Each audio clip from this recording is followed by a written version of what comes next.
Hi friends, അസ്സാം വലൈക്കും. അപ്പോൾ നല്ല മഴക്കാലമായി. എല്ലാവർക്കും മഴൻ്റെ സൗണ്ടൊക്കെ കേൾക്കാൻ ഭയങ്കര ഇഷ്ടമാണല്ലോ. അപ്പോൾ ഇന്നത്തെ വീഡിയോ എൻ്റെ ആദ്യത്തെ വീഡിയോ ആണ്. ഞങ്ങളുടെ നാട്ടിലത്തെ കുറച്ച് കാഴ്ചകളാണ് കാണിക്കുന്നത്. അപ്പോൾ നമുക്ക് കണ്ടു നോക്കിയാലോ.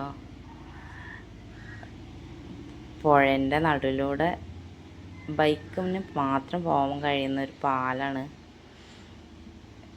ബൈക്കിന് മാത്രമേ അതിലൂടെ അലൗഡ് ആയിട്ടുള്ളൂ. ബൈക്കിൽ ഒരാൾ മാത്രം പോകുക എന്നുള്ള സൈൻ ബോർഡൊക്കെ വെച്ചിട്ടുണ്ട് അവിടെ. അത് കടന്നു വന്നാൽ പിന്നെ രണ്ട് ഭാഗത്തും ഒരുപാട് സ്ഥലത്ത് നീണ്ടു കിടക്കുന്ന തെങ്ങിൻ തോപ്പാണ്. ആ കാണുന്ന ഒരു സ്റ്റേഡിയമാണ്. അവിടെ പണി നടക്കുകയാണ്. സ്റ്റേഡിയത്തിൻ്റെ നവീകരണ പ്രവർത്തനങ്ങളൊക്കെ നടക്കുന്നുണ്ട് അവിടെ. അപ്പോൾ ഞാനിപ്പോൾ നടക്കുന്നത് പുഴൻ്റെ സൈഡിലുള്ള ഭിത്തിൻ്റെ മുകളിൽ കൂടിയാണ്. നല്ല വീതി ഉണ്ട് ഈ ഭാഗത്ത്. ഇത് ശരിക്കും കാനോലി കനാലാണ്. ഇപ്പോൾ ഈ ഭാഗത്ത് നല്ല വീതി കൂട്ടിയതുകൊണ്ട് പുഴ പോലെ തന്നെയാണ്, നല്ല വീതിയിൽ കിടക്കുകയാണ്. അപ്പം അതിൻ്റെ സൈഡിൽ രണ്ട് സൈഡിലും ഇതുപോലെ നമുക്ക് നടക്കാൻ കഴിയുന്ന വഴിയുണ്ട്. അപ്പോൾ ഞങ്ങൾ ഇപ്പോൾ പോകുന്നത് ഇവിടെ ഒരു ഇത്തിരി സ്ഥലം നമുക്കുണ്ട്. അവിടെ പൂളയും വാഴയൊക്കെ ആയിട്ട് കുറച്ച് കാര്യങ്ങൾ വെച്ചിട്ടുണ്ട്. അപ്പോൾ പൂള പറിക്കാന്നുള്ള രീതിയിലാണ്. മഴ പെയ്തപ്പോൾ ഇനിയിപ്പോൾ ആവുന്നേ ഉള്ളൂ. പക്ഷെ മഴ പെയ്താൽ ഇനി കേട് വരുന്ന വിചാരിച്ചിട്ട് കുറച്ച് പറിക്കാമെന്ന് കരുതി പോവാണ്. ഇവിടെ പൂള, വാഴ, പപ്പായ അങ്ങനെ കുറച്ച് കാര്യങ്ങളാണ് പറമ്പിലുള്ളത്. കുറച്ച് പൂളയും ഒരു തേങ്ങയും ഒരു വാഴൻ്റെ തട്ടൊക്കെ കൂടി കിട്ടിയിട്ടുണ്ട് അപ്പോൾ അതുകൊണ്ട് തിരിച്ചു പോവാണ്. ഇനി ഈ പറമ്പിൽ ഒരു കിണറുണ്ട്. പിന്നെ ഈ ഭാഗത്ത് രണ്ട് സൈഡിലും തെങ്ങിൻ തോപ്പ് മാത്രമാണ്. ഒരുപാട് ദൂരത്ത് ഇങ്ങനെ പരന്ന് കിടക്കുന്നുണ്ട് തെങ്ങിൻ തോട്ടം. വീടുകളൊന്നും അടുത്തൊന്നും കാണാനില്ല. രണ്ട് സൈഡിലും വീടുകളൊന്നും ഇല്ലാതെ മുഴുവനും നല്ല പച്ചപ്പ് നിറഞ്ഞ പറമ്പാണ്. അങ്ങനെ അത് കഴിഞ്ഞ് ഞങ്ങൾ തിരിച്ച് വീട്ടിലേക്ക് തന്നെ നടക്കുകയാണ്. നിറയെ വെള്ളമായിട്ടുണ്ട്. 2 ദിവസമേ ആയിട്ടുള്ളൂ മഴ തുടങ്ങിയിട്ട്. നിറച്ച് വെള്ളമായിട്ടുണ്ട്. അങ്ങനെ പാലത്തിൻ്റെ മുകളിലെത്തി. പാലത്തിൻ്റെ മുകളിൽ നിന്നാൽ പുഴൻ്റെ ഒരു വ്യൂ ആണ് ഈ കാണുന്നത്. രണ്ട് ഭാഗത്തേക്കും നല്ല രസമാണ് കാണാൻ. ദൂരെ വരെ കാണാം രണ്ട് സൈഡിലും. പിന്നെ ആ കാണുന്ന ഒരു ചായക്കടയാണ്.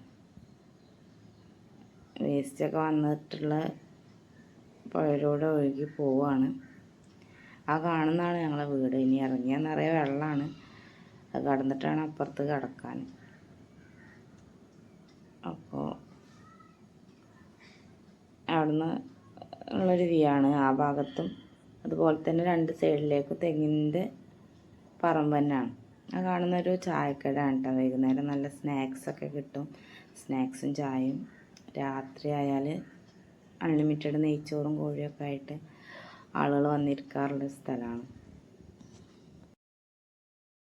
അപ്പോൾ പാലത്തിൻ്റെ കാലിൽ നിറയെ വേസ്റ്റ് വന്നടിഞ്ഞത് ഹസ്ബൻഡ് നീക്കി കൊടുക്കുകയാണ്. അപ്പോൾ കുട വെച്ച് നീക്കുന്നതുകൊണ്ട് ഞാൻ പറഞ്ഞു വല്ലവന് പുല്ലും ആയതെന്നാണല്ലോ എന്നൊക്കെ പറഞ്ഞ് കളിയാക്കുക. ഇത് നാട്ടുകാരുണ്ടാക്കിയൊരു പാലാണ്. നല്ല സ്ട്രോങ് തന്നെയാണ്. തെങ്ങിൻ്റെ തടി കൊണ്ടാണ് കാല്. അപ്പോൾ അത് അങ്ങനെ വേസ്റ്റ് അടിഞ്ഞാൽ ആ കാലിന് കേടാണ്. അപ്പം നീക്കി അങ്ങോട്ട് പോകാനുള്ള വഴി ശരിയാക്കി കൊടുത്തു. ഇത് പിന്നെ ഞാൻ വീട്ടിൽ വന്നതിന് ശേഷം നല്ല മഴ പെയ്തപ്പോൾ ഉള്ളൊരു വീഡിയോ എടുത്തതാണ് കേട്ടോ. നല്ല മഴ പെയ്യുക, നല്ല കാറ്റുണ്ട്.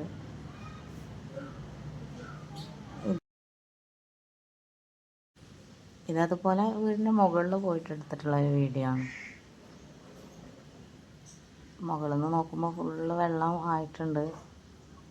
ചുറ്റും വെള്ളം നിൽക്കുന്നുണ്ട്. തെങ്ങുകളൊക്കെ അങ്ങനെ പരന്ന് നിൽക്കുമ്പോൾ കാണുമ്പോൾ നല്ല ഭംഗിയുണ്ട്. അപ്പോൾ കുറേ ആയി വീഡിയോ എടുക്കണം. ഈ സ്ഥലം എല്ലാവർക്കും നല്ല ഇഷ്ടമാണ് ഇവിടെ വന്ന് കണ്ടാൽ. അപ്പോൾ എന്നും ചെറിയ ചെറിയ ക്ലിപ്പൊക്കെ ഞാൻ ഇടാറുണ്ടെങ്കിലും ഇതുവരെ വീഡിയോ എടുത്തിട്ടില്ല. അപ്പോൾ പ്രകൃതി ഇഷ്ടപ്പെടുന്നവർക്കൊക്കെ വീഡിയോ ഇഷ്ടമാവുമെന്ന് കരുതുന്നു. ഇത് പിന്നെ ഞങ്ങൾ അവിടെ നിന്നൊരു ആമക്കുഞ്ഞിനെ കിട്ടിയതാണ് കേട്ടോ. നല്ല രസമുണ്ടായിരുന്നു, കുഞ്ഞ ആമായിരുന്നു. അപ്പോൾ അത്രയൊക്കെ ഉള്ളൂ. ചെറിയൊരു വീഡിയോ ആണ്. എല്ലാവർക്കും ഇഷ്ടമാണെങ്കിൽ ലൈക്ക് ചെയ്യുക, ഷെയർ ചെയ്യുക, സബ്സ്ക്രൈബ് ചെയ്യുക. ഇഷ്ടമാണെങ്കിൽ വീണ്ടും പുതിയ വീഡിയോ ആയിട്ട് വരാം. ഓക്കെ, അസ്സലാമു അലൈക്കും.